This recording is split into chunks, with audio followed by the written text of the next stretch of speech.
Hello viewers, I wish you all health and happiness and I hope that you people are doing good. This is Apurva Singh and today in this video I will carry forward the play The Merchant of Venice. In my previous video I had talked about Shakespeare and his literary life and the themes of the play. Now today with this video I will begin with Act 1, Scene 1.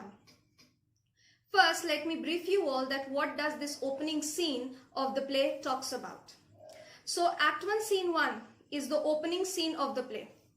Shakespeare introduces us not only with the elements of the plot but also the characters and atmosphere of the play. Antonio the rich merchant is in melancholic mood, that means he is in a sad mood from which his friends are unable to arouse him. His best friend Bassanio tells him of his desires to woo Portia, the princess of Belmont. He asks Antonio to lend him some amount of money, but presently Antonio had no ready cash, as his fortunes are tied up with his ships at the sea. So he advises Bassanio to use his name to get credit in Venice. And this is how the love story of Bassanio and Portia is linked with the bond of Shylock and Antonio. So this was the synopsis of the play. Synopsis from Act 1 till Act 5. Now we are going to begin with the beginning and we will come to know where these characters are and what are the proceedings. So, Act 1, Scene 1. The scene is taking place in Venice, a street, which is very important to know because in the question you get to answer that where the scene is taking place. So remember that Act 1 Scene 1 took place in Venice, a street. The first characters to whom we are being introduced are Antonio, Saladino and Saladino. Now Antonio is the central character, Saladino and Saladino are the two friends to Antonio. Now see, what does the first lines say? Antonio, in sooth I know not why I am so sad. It wearies me, you say it wearies you. So Antonio here says that I know, indeed I am not in a good mood and I don't feel good about it, and you people say that even you are not in a good mood because I am not in a good mood. Like when your friends, when they are not in a good mood, they are sad, they are unhappy, what happens? When you sit, when you go and when you meet them, it is the same condition with you. You also begin to empathize with your friend and you feel that sadness through which your friend is going. So the same was the condition of Saladino and Saladino. Further, but how I caught it, found it or came by it. So now these are the keywords. Remember that while answering the question, you will have to answer them by writing the keywords, right? So he says, but how I caught it, found it or came by it, what stuff it's made of, whereof it is born, I am to learn. So Antonio had no clue that from where did he get this melancholic mood or why is he sad, what is the reason behind it. So he himself says to his friends that even he has to come across or he has to learn that why is he so sad. Even he has no explanation for his sadness, but it was confirmed that he was sad. And such a want with sadness makes of me that I have much ado to myself. And then he says that even I need to wait back and I need to explore that why am I so sad? And I need to put in all my interest and all my intelligence to understand the fact behind why am I so sad. So the first paragraph completely talks about the melancholic mood of Antonio, wherein Antonio also admits that he is in a sad mood. Saladino, your mind is tossing on the ocean.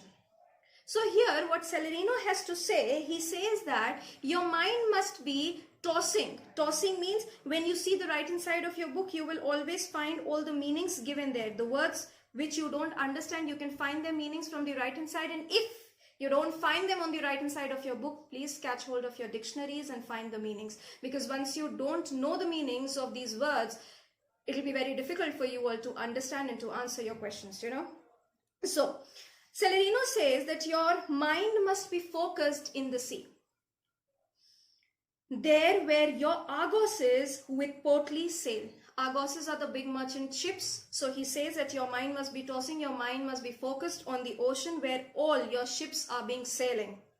Like signiers and rich burghers on the flood, or as it were the pageants of sea, do overpeer the pretty traffickers, that courtesy to them do them reverence as they fly by them with their woven. So he says that your ships which are sailing like rich important men parading on the road, your mind must be there. Why? Because his ships were big, and they were big, hugely merchandise ships, and they were crossing all these small boats and all these ships. So Saladino said to Antonio that maybe your mind would be focused there, and you know what, your ships are so big that all these small boats and all these small ships, they are paying their homage, they are paying their reverence to your big ships on the ocean. So you don't have to worry, your ships are doing good. This is what Saladino had to say to Antonio. Now Saladino, he said, believe me, sir, had I such venture forth. So he says that, believe me, sir, if I was having the same business like of yours, the better part of my affections would be with my hopes abroad.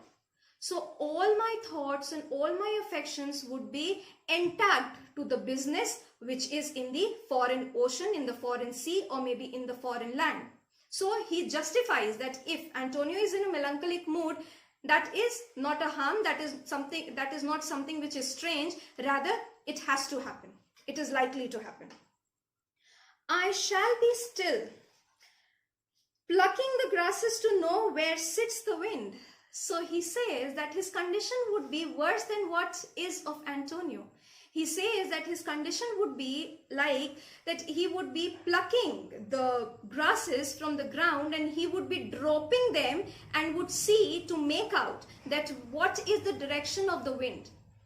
When he would drop the grass on the ground, in whichever direction the wind would blow, the grass would also blow with the wind. So that is the reason why he says that he would find himself plucking the grasses to know where sits the wind. Where sits the wind? That means what is the direction of the wind.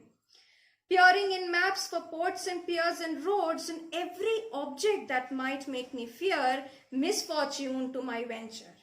So he says, I would go around and I would go through all the maps, all the ports, all the harbors, all the roads, that means all the channels, to understand and to analyze that what are the objects which can do some harm to my venture. So imagine how disturbed he would be. Further, out of doubt would make me sad. So all these things, maybe they would be real, all the objects would be real, or maybe these things were happening to him or not. But the very thought, the very doubt in his mind would make him sad. So he basically justifies that it is okay if Antonio is in a melancholic mood. Now, Saladino. Let me tell you, children, that all these talkings, the conversations between Saladino, and Antonio are very important. So please regularly and thoroughly go through them. Moving ahead, Saladino. My wind cooling my broth here is soup, would blow me to an argue when I thought what harm a wind too great at sea might do. So imagine what Saladino says. Saladino says that when he would blow air to cool down his broth, that is his soup, even that air would make him cause some distress in his mind and would make him terrified. Why? Because he will get the idea, or he will get the thought in his mind that this wind only, if it takes a very, hazardous and in a very strong storm, if it takes the shape of a strong storm, it is going to harm and destruct his venture on the ocean. So he would not even blow air to cool his broth. I should not see the sandy hourglass run, but I should think of shallows and flats and see my wealthy Andrew docked in sand, wailing a high top lower than her ribs to kiss her burial. Imagine. He would not even go and look at the hourglass. Why? Because by seeing the sand in the hourglass, it would make him feel that once his ships would meet its misfortune, they will go and get buried itself in that sand, and they would kiss their own burial in the sand. Moving ahead. Okay, now Andrew docked in sand. Andrew here is the name of the merchant ship. Understood? So don't get confused that from where did this name pop up, Now, should I go to church and see the holy edifice of stone, and not bethink me straight of dangerous rocks, which touching but by gentle vessels side would scatter all her spices on the stream, and robe the roaring waters with my skills, and in a word, but even now worth this, and now worth nothing. So he says that when he would go and visit the church, he would not go and see the holy edifice. Why he would not do so? Because when he would go and he would see that holy edifice, it will again give him a thought that somewhat some rock like this in between the oceans, or somewhere where in the route of his merchandise ship would come and would get in contact with his ship, or maybe it is going to cause some cracks, or there would be some accident and it is going to cause destruction to his ship. It will destroy his ship and the ship is going to sink, and all his silks and his spices would float on the ocean. That means it is going to meet his losses. So he talks about 3 examples. First, he talks about the wind and the cooling of the broth, which is associated to the cooling of the broth. Next, he talks about the hourglass, which is associated with the sand. He is not going to see the sand. Why? Because he is going to think that the ship is going to go and meet its burial there. Next, he talked about the rocks, the edifice in the church, and these edifice, what will happen? The rocks, it is going to go and it is again going to meet its destruction if it meets with an accident. Now, shall I have the thought to think on this, and shall I lack the thought that such a thing be chance would make me sad? So now he says that all these imaginations of mine would lead me to sadness. But tell not me, I know Antonio is sad to think upon his merchandise. So he says, and he gets it very confirmed, that yes, Antonio is sad. Why? Because he's thinking about his merchandise, and it is his merchandise which is causing him this distress. Now moving ahead. Now let us see what Antonio has to say. His 2 friends, they already gave their justifications that why is he sad. And now let us see what Antonio says to it. Believe me, no. I thank my fortune for it. My ventures are not in one bottom trusted, nor to one place. So he says that the business which he is taking forth is not limited to one bottom. That is not limited to one direction, is not limited to only one ship.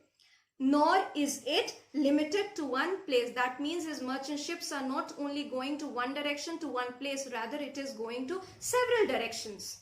So it may happen that he can be misfortune and one place, the ship going to one direction is going to meet its burial, but the others are going to safely go to their ports, reach their ports. Now, nor is my whole estate upon the fortune of this present year. Therefore, my merchandise makes me not sad. Further, he says that it is not the fact that all my money and all my fortunes are put together or are invested in this present year. I have things left for me. So this is not the cause of my melancholic mood. Saladino. Why then? Are you in love? So now Antonio, Saladino, like a very close friend, he questions him that there must be a reason that maybe you are in love and that is the reason why you are being so sad. Antonio, Fifi. So he says, oh, please don't say like that. That is a shameful thing. to be sad and to be in love and be sadful about it. Saladino, not in love neither. Now Saladino was a little confused, that then what is the reason? Because initially he gave so many other justifications that maybe these were the reasons that why you are sad. And when Antonio, he says that no, these are not the reasons of my sadness, then he says that it must be love. And to which also Antonio rejects. He says that no, I'm not even in love. Saladino, not in love neither. Then let us say you are sad. So he says that then in this case, it is just that you are sad because you are not merry. So what is the reason of the sadness? The reason of the sadness is that because he is not merry, so he is sad. And 'twere as easy for you to laugh and leap and say you are merry because you are not sad. And he says that if this is the condition, then it is very easy for you to laugh and to jump and to say that you are happy when without no reasons you are sad. So very clearly said. Now, by two-headed Janus, please remember that there is a biblical reference given to it. Janus, a Roman god of doors who had two faces, one frowning and the other smiling. And these are the two natures which God has given in every human being. We are happy also and we are sad and frowning also. There are few people who will not get happy no matter what you do for them, and there are few people who will always tend to be happy, and you will always find them laughing and smiling. So one head looking inward and other looking outward. He is referred to here to indicate that nature creates two different types of men with different outlooks. We are always found, or maybe our elders, we have always seen them saying that God has created everybody unlike to each other. There's nobody who is like to each other. That means everybody is different in their nature, in their aspects and in their thinkings, So the same thing, the same concept is here when Shakespeare talks about the two-headed Janus. Two-headed Janus is the Roman god of doors. Right, now, further. Nature had framed strange fellows in her time. So nature has created strange people in her times. Some that will evermore peep through their eyes and laugh like parrots at a bagpiper. So he says there are some people who will laugh for no reason. If the bagpiper is playing music, there is no reason to laugh. But there are some people who will get happy about it and they are going to laugh on it.